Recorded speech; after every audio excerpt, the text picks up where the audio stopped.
Alright, so after last night's video, we were doing a live feed because we couldn't get on the air. A lot of people asked me what happened at Walmart, and my boy Sean had made mention about getting attacked by a social justice warrior, right? This is the story, and this is what fucking happened, alright? I'm at Walmart. Got my groceries going on the conveyor, you know.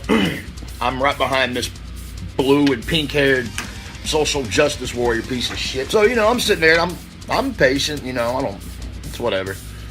Kind of bored, you know, I'm sitting there, you know, she's got 2 baskets full of freaking groceries and shit. I take a glance behind me, right?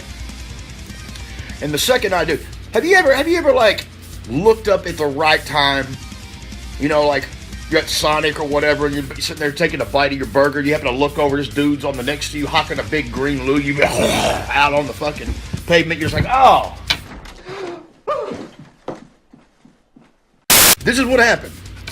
I turn around, and lo and behold, these 2 heavily Mustafa-style bearded 30-year-olds were just sitting there going, just tonguing each other, right? And immediately, when I saw that, I'm like, oh, just think out loud, you know, just instinctively, just, you know, turn around.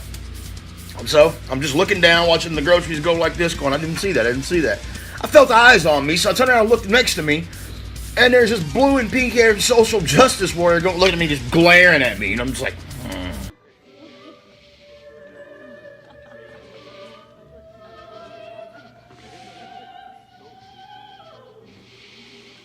And I'm like, the fuck you looking at, right? So she didn't say anything to me.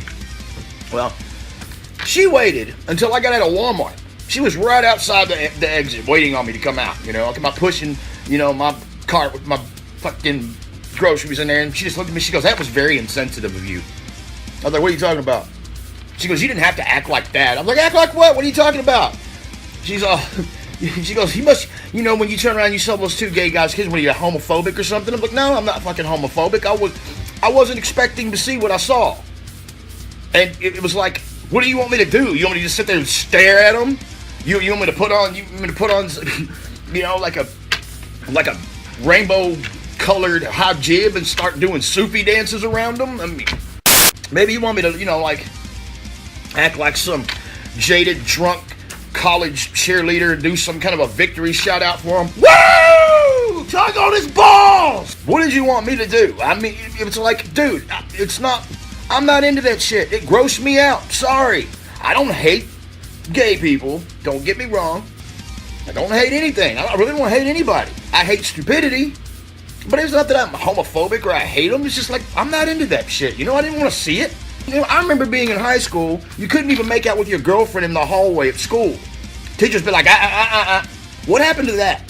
Why can't people keep their shit in the bedroom? It's values today. Standards are crumbling. Now, I understand, you know, when I'm out with my girl or whatever, I'm intimate in some way, you know, I'll give her, you know, on the mouth, you know, or on the face, or on the head. What you want me to do, sit there and just rub her ass and suck on her neck right there in the frickin', I mean, if I did that, surely somebody would have a problem with it, right? But I'm supposed to, this is how far political correctness has gone. I've got to sit there and endure what's naturally disgusting and what violates nature. I have to accept it. I mean, well, next time, I guess I'll do all those things, you know? Do a little Sufi dance, give them a victory cheer, maybe even sit there and, you know, like, cheer them on, flip my tongue at them and shit. I mean, what the hell do you want me to do?